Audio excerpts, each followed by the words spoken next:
Welcome back sa aking YouTube channel. Para sa mga first time lang po na manood, please click mo na ang Jeremy's TV mali. Anyway guys, wala nang bayad to, libre lang, tulong mo na lang din sa kapwa mo. Alright, thank you very much po. So topic natin nga po today's video, nanay ni Mayor Alice Goo ng Banban, bistado na ayon kay Senador Gatchalian at Senador Risa Ontiveros. So yun guys, kasi nga the more na tumatagal, lalong maraming nadidiskubre, lalong nalalantad itong si Mayor Alice ng Banban. So ngayon, magkakaroon kasi sila ng executive session sa darating na Miyerkules na next week guys. At doon talagang ilalabas na lahat ng dokumento. Hindi naman ito nakapublic, pero sabi ni Senator Risa, pagka natapos na yan, magbibigay sila ng mga dokumento rin na public documents na pwedeng malaman ng taong bayan. Kasi hindi nga naka-broadcast yun, di ba? Ano lang yun, kumbaga closed door meeting lang yun. So, ngayon, meron silang mga natuklasan dito sa sinasabing nanay nitong si Mayor Alice Goo na isa palang Chinese, guys. Isa palang Chinese. So, sabi ni Senator Gatchalian, sabi niya, lumalabas doon sa hearing and sa dokumento na tumira siya sa Valenzuela.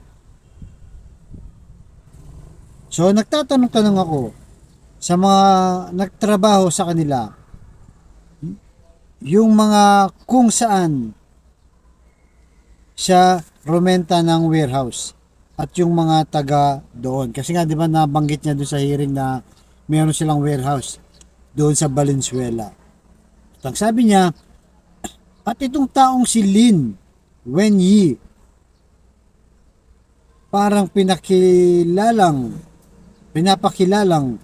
nanay niya doon sa mga taga doon sa Valenzuela.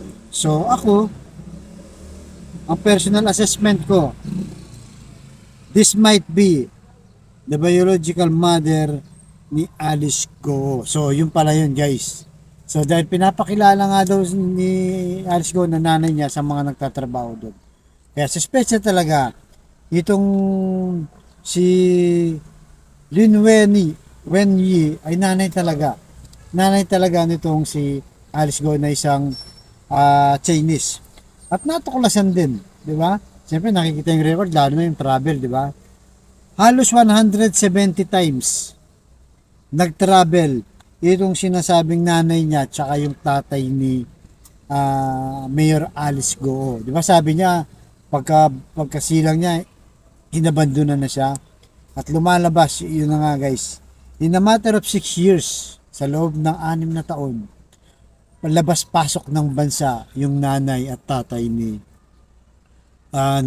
Mayor Alice. So nakikita natin, di ba guys, kahit anong kasinungalingan ang sinasabi nitong si Mayor Alice, lalabas at lalabas yan. Pero talagang matalino siya, di ba guys? Talagang ang galing niyang magdugtong-dugtong ng kwento, mag-alibay, magdahilan, di ba?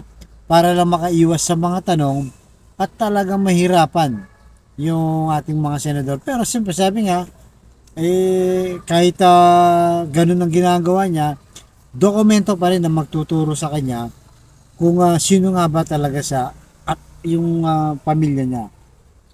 At nakita pa guys sa BIR, sa Security Exchange and Commission din sa SEC. Nakita sa BIR guys na incorporator din pala itong nanay na sinasabi niya. 'Di ba? So magkakamag-anak lang. Ito si number 1, itong si Shemen Goo, Sheila L. Goo, Shansong Goo at Lin Wenyi, yun na nga yung nanay niya. So, ibig sabihin, kasama rin pala sa business. Akala ko ba inabandonan niya? Nabubulol na ako eh.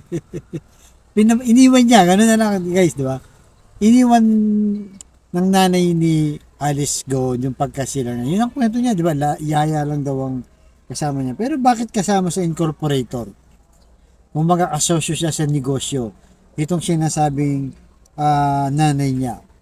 Kaya di ba masalimuto guys, pero talagang lumalabas talaga na nagsisinungaling itong si Alice Go. Medyo matalino nga lang gaya ng sabi natin dahil ang galing niyang gumawa ng kwento at magpalusot para pahirapan. Pero siyempre hindi naman siguro tanga yung mga senador natin lalo na 'di ba, yung paghanap ng dokumento. Yun kasi ang matibay na dahilan, 'di ba? O basihan na ebidensya ay yung mga dokumento na magtuturo na yun talaga yung nanay niya dahil pinipilit niya na yung nanay niya ay sa Pilipina at tatay niya ay Chinese pero lumalabas pareho pa lang Chinese. So, abangan natin guys sa susunod na mga hearing pa. Lalong makakaalaman pa dito. So kayo guys, ano sa tingin niyo sa magulong kwento nitong si Mayor Alice Go na nagpapalito, di ba? Na pinapalabo ang kanyang kwento pero natutunton ng dokumento, di ba? So tingnan natin kung makakalusot pa to na talagang involved siya sa Pogo at baka nga tanggalin siya bilang isang mayor dahil nga bawal sa ating batas na hindi ka Filipino citizen, di ba? Kung hahawak ka ng gobyerno. Di ba? Kaya guys, ano masasabi niyo dito, di ba? Anong masasabi niyo dito kay Mayor Alice Go? Totoo kaya mga pinagsasabi niya, di ba?